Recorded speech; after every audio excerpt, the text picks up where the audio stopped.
BCom first semester economics का सबसे पहला चैप्टर डिमांड। आईफोन लेने का मन है पर जेब में पैसा नहीं है, ये डिमांड नहीं है। डिमांड क्या है ये आपको 2 मिनट में क्लियर हो जाएगा। Hello students, welcome to our Commerce Point. मैं हूँ रुखसाना राशिद और आज हम कर रहे हैं बीकॉम फर्स्ट सेमेस्टर इकोनॉमिक्स का पहला chapter theory of demand. Book के पेज से सीधा आपको एग्जाम वाला मटेरियल मिलेगा जिसमें आपको लॉन्ग क्वेश्चंस के बारे में भी बताया जाएगा जो आपको यूनिवर्सिटी एग्ज़ाम में हेल्प करेंगे और एमएसटी वाले एग्ज़ाम में भी हेल्प करेंगे। लॉन्ग क्वेश्चंस आपको ज़रूर मिलेंगे यूनिवर्सिटी एग्ज़ाम में भी और एमएसटी एग्ज़ाम में भी। चलिए अब हम पढ़ते हैं डिमांड क्या है। इसके लिए आपको 3 चीज़ें पढ़नी पड़ेंगी और इसको डिफाइन भी करना पड़ेगा। Desire versus want versus demand.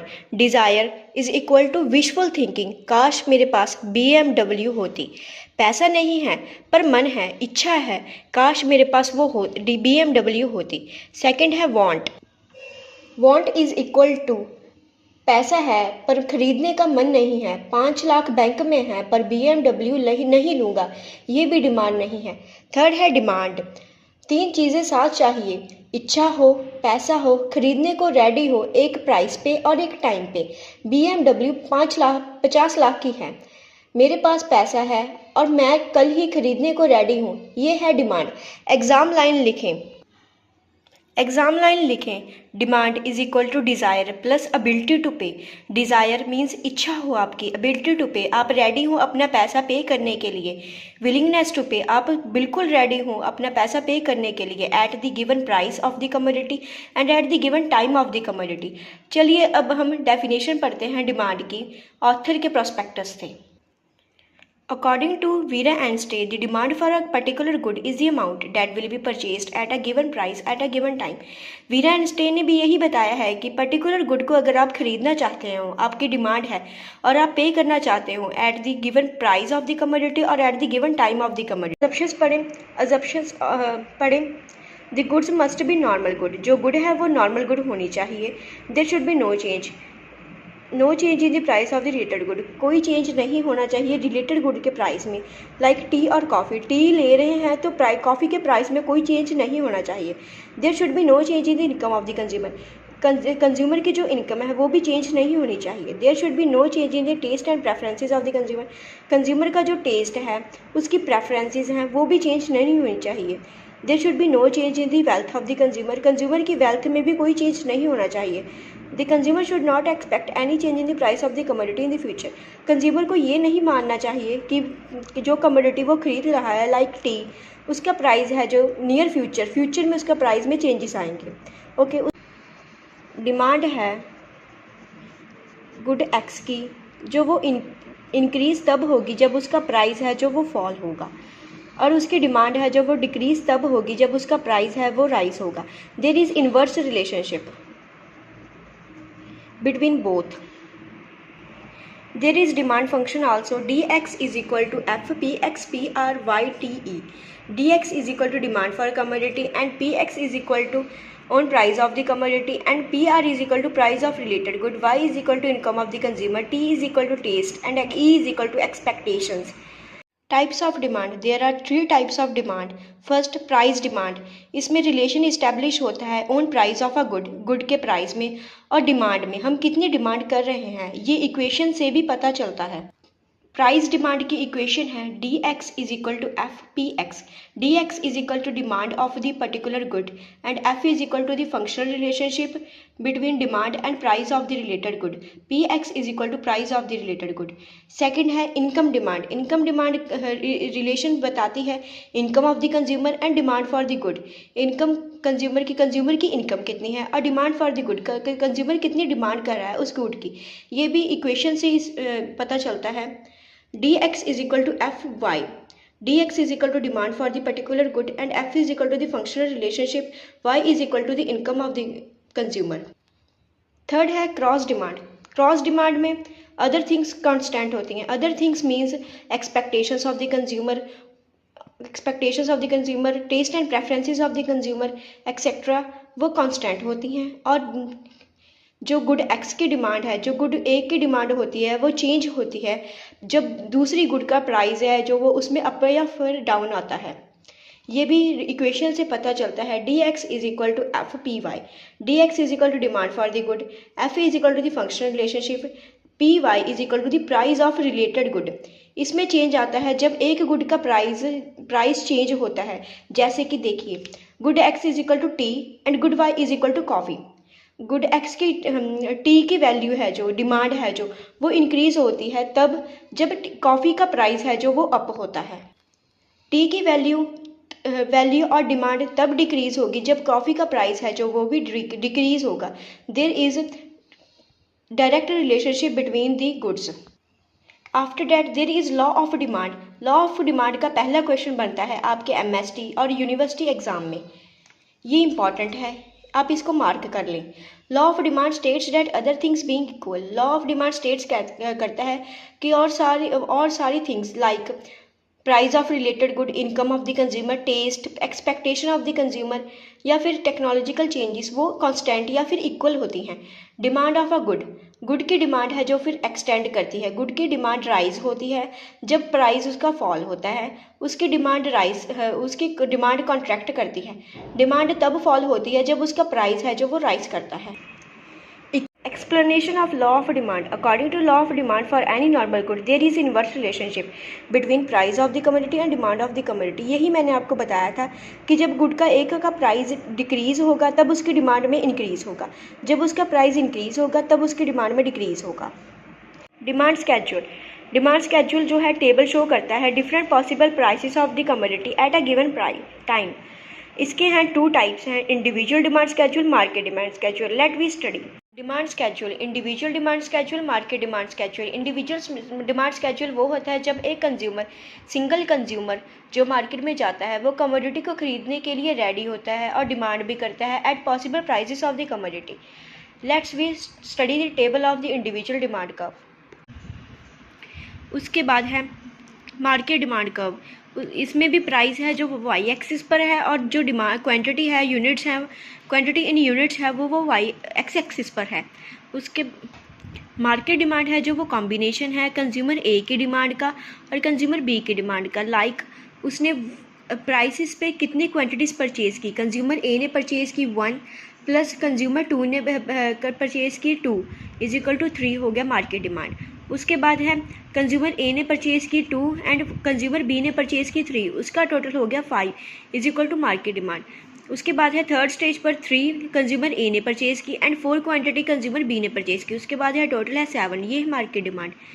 उसके बाद फोर्थ स्टेज पर है 4 क्वांटिटीज़ जो है वो कंज्यूमर ए ने परचेज़ की एंड 5 क्वांटिटी हैं जो वो कंज्यूमर बी ने परचेज़ की, उस इक्वल टू है 9, ये है मार्केट डिमांड।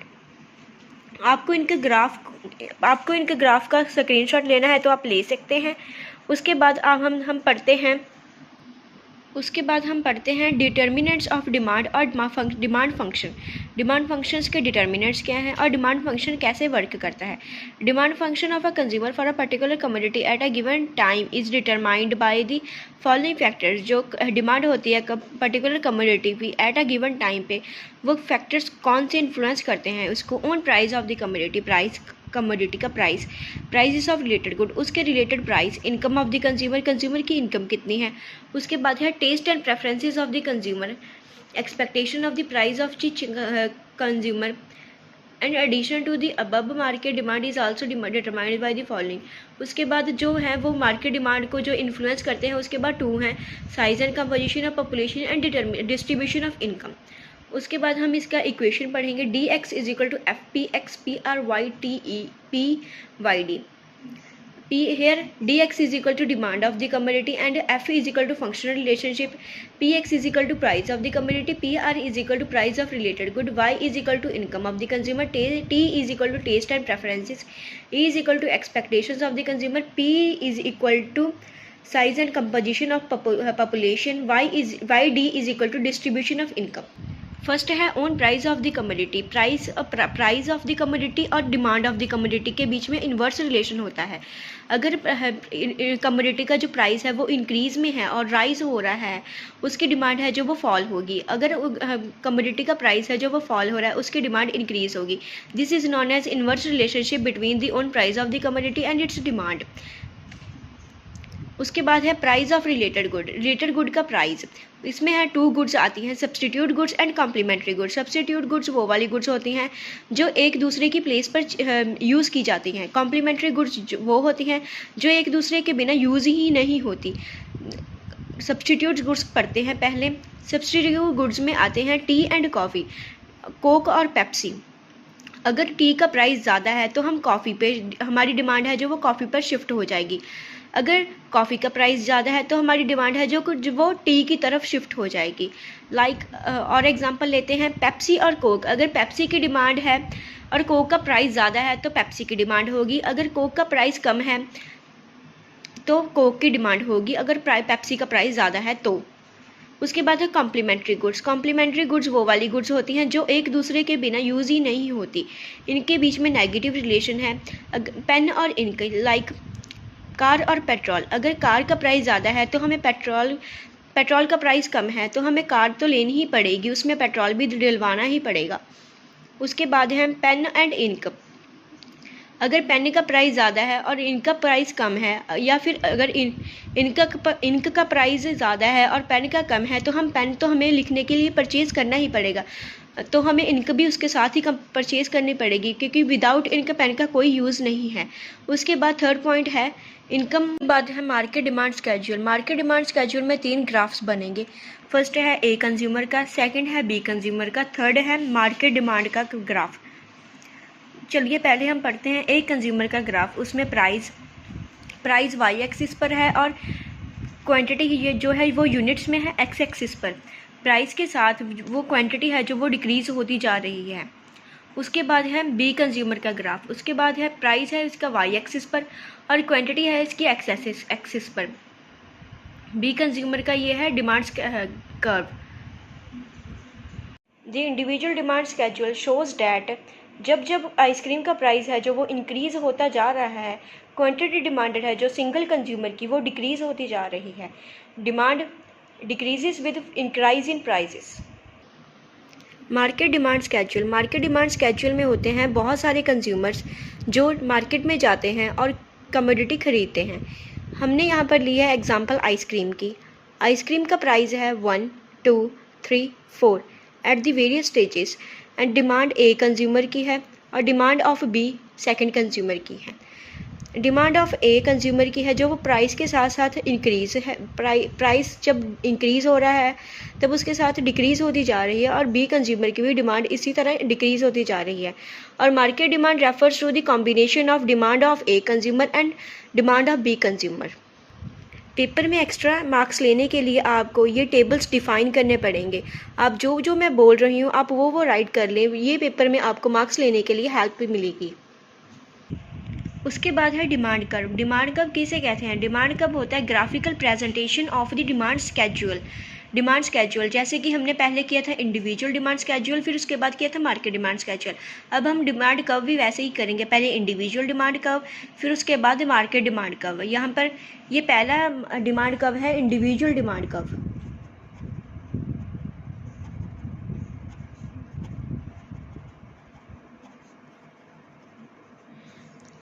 ये हमने ग्राफ बनाना है। यहाँ पे हम y लेंगे, यहाँ पे o, यहाँ पर x।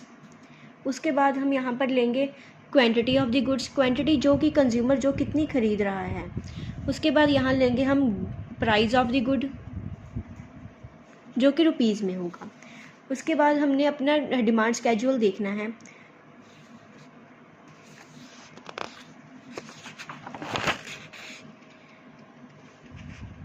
डिमांड स्केड्यूल हमारा फर्स्ट स्टेज पर था 1 और 1 प्राइस था, और उसके बाद क्वांटिटी डिमांडेड थी हमारी 4।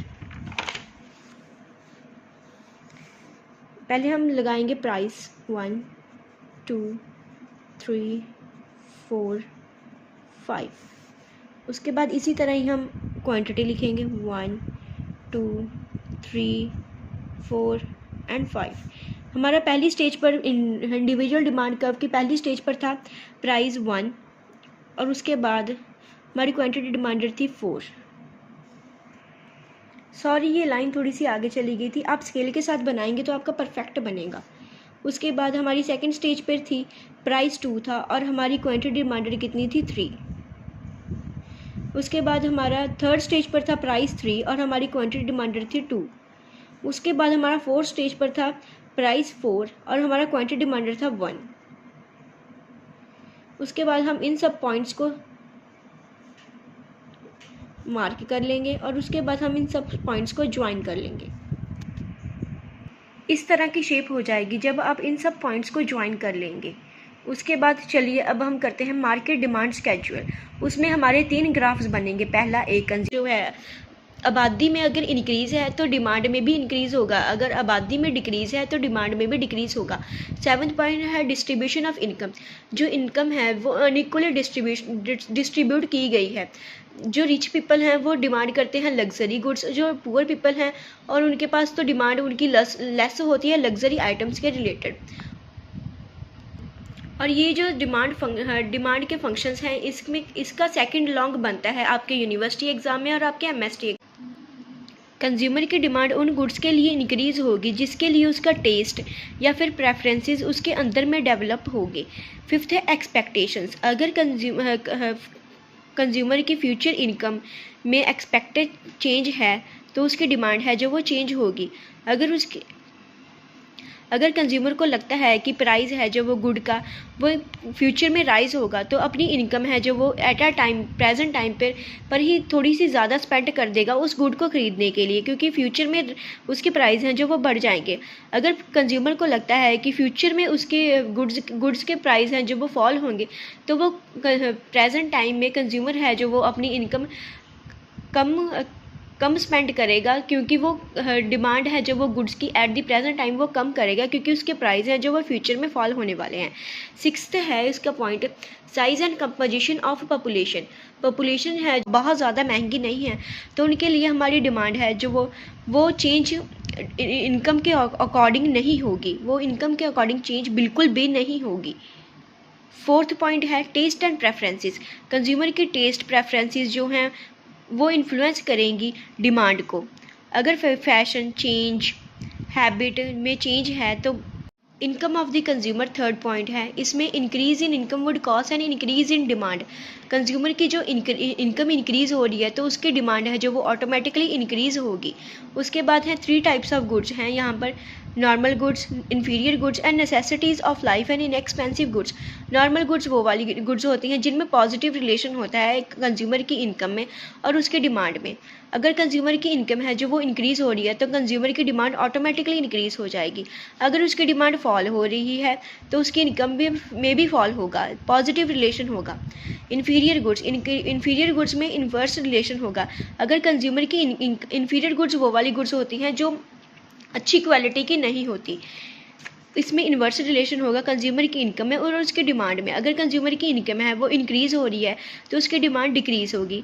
अगर उसकी इनकम में है जो वो डिक्रीज़ हो रही है तो उसकी डिमांड फॉर इन्फीरियर गुड्स वो है इंक्रीज़ होगी। 3rd है necessities of life and inexpensive goods. जो हमारी नेसेसिटीज़ ऑफ लाइफ हैं, लाइफ की ज़रूरतें हैं और इनएक्सपेंसिव गुड्स हैं जिन मिल्क का वो यूज़ है वो हम पनीर बनाने में भी करते हैं, कर्ड भी बनाते हैं उससे, और उससे मिल्क को हम ड्रिंक भी करते हैं। तो अगर जब मिल्क का प्राइस हाई होगा तब हम उसे एक पर्पस के लिए यूज़ करेंगे जो वो है ड्रिंकिंग। अगर मिल्क का प्राइस लो हो जाएगा तब हम उसे यूज़ करेंगे पनीर बनाने में और कर्ड बनाने में, एक्सेट्रा एक्सेट्रा। सेकंड टॉपिक है exception through the law of demand. Exceptions क्या पहले के प्राइस पर अगर कमोडिटी का प्राइस है जो पहले इंक्रीज़ था अब डिक्रीज़ हो गया है तो वो कंज्यूमर आगे आएंगे मार्केट में जो पहले प्राइस पर कमोडिटी नहीं खरीद सकते थे, वो अब लोअर प्राइस पर वो कमोडिटी को यूज़ करेंगे। 5th है डिफरेंट यूजेस। चेंज गुड के फैक्टर्स में जो चेंज आ रहा है और उसकी डिमांड है जो वो फॉल हो रही है तो उसे कहते हैं डिक्रीज़ इन डिमांड। अगर गुड की डिमांड है जो वो इंक्रीज़ हो रही है और उसके अदर फैक्टर्स में चेंज आता है तो उसे कहते हैं इंक्रीज़ इन डिमांड। और हम नेक्स्ट 3rd लॉन्ग क्वेश्चन पढ़ेंगे थर्ड लॉन्ग में आते हैं आपके दो टॉपिक। फर्स्ट टॉपिक है why does demand curve slope downward. इसमें आता है फर्स्ट है law of diminishing marginal utility. ये लॉ रेफर करता है कि जब हम एक कमोडिटी को बार बार यूज़ करते हैं तो एट एक टाइम ऐसा आता है जब हमें उसके यूज़ है जो वो और उससे मिलने वाली जो सेटिस्फेक्शन है वो डिक्रीज़ हो जाती है, बिल्कुल at the rate of zero आ जाती है। सेकंड है इनकम इफेक्ट। इनकम इफेक्ट इसमें है, ये रेफर करता है कि जब हमारी इनकम है जो इफेक्ट हो जाती है।